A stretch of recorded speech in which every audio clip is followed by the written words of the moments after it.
আসসালামু আলাইকুম ওয়া রাহমাতুল্লাহ। আজকের আলোচনার বিষয় হচ্ছে ওয়ারেন্ট হলে করণীয় কি।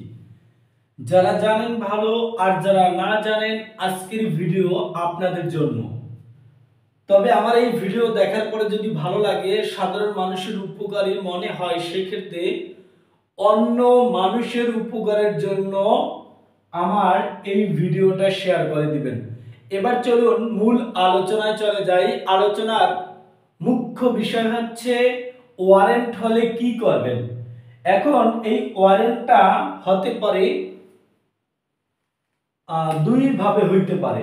একটা হচ্ছে কোর্টের মাধ্যমে হইতে পারে, মানে সিআর মামলায় হইতে পারে, সিআর মামলায়।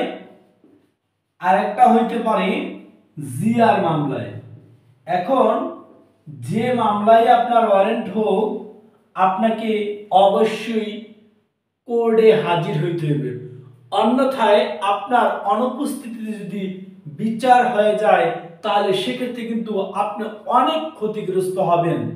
এবার চলুন ওয়ারেন্ট হলে কি করবেন। ওয়ারেন্টটা সিআর মামলা হইতে পারে, এমনকি জিআর মামলাও কি হইতে পারে, ওয়ারেন্ট হইতে পারে।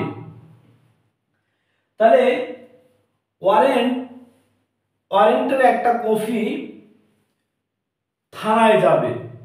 যে থানা থেকে আপনাকে পুলিশ খুঁজছে, অথবা আপনি জানতে পারছেন আপনার নামে ওয়ারেন্ট হয়েছে, তাহলে আপনার ফ্যামিলির অথবা আত্মীয় স্বজন যে ব্যক্তি থানায় একটু আসা যাওয়া করে, অথবা একটু লেখাপড়া জানে, যে বাংলা দেখে পড়তে পারে, এমন একজন ব্যক্তিকে আপনি কি করবেন, আপনি থানায় পাঠাবেন। থানায় পাঠিয়ে যেই মামলায় ওয়ারেন্ট হয়েছে, ওই ওয়ারেন্টের কপির উপরে মামলা নং, কোড নং, হাজিরার তারিখ, পরবর্তী হাজিরার তারিখ কি, ওই কোন ধারার মামলায় আপনাকে, আপনার বিরুদ্ধে কোন ধারার মামলা হয়েছে, মামলা নাম্বার কত, কত নম্বর কোর্ট থেকে এই ওয়ারেন্টটা আছে, বিস্তারিত ওই ওয়ারেন্টের কপিতে থাকবে। তাহলে আপনি আপনার ফ্যামিলির অথবা আত্মীয় স্বজনের যে কেউ বাংলা দেখে পড়তে পারে, এমন একজন ব্যক্তিকে আপনি থানায় পাঠিয়ে আপনার বিরুদ্ধে যে ওয়ারেন্টটা আসছে সেই তথ্য সংগ্রহ করে আপনি আপনার পছন্দের ভালো মানের একজন আইনজীবীর কাছে গিয়ে এই মামলা সংক্রান্ত বিষয়, জামিনের বিষয়ে আপনি আলাপ আলোচনা করবেন। মামলাটি যদি জামিনযোগ্য হয়, সেক্ষেত্রে আপনি কোর্টে উঠবেন আর নামবেন।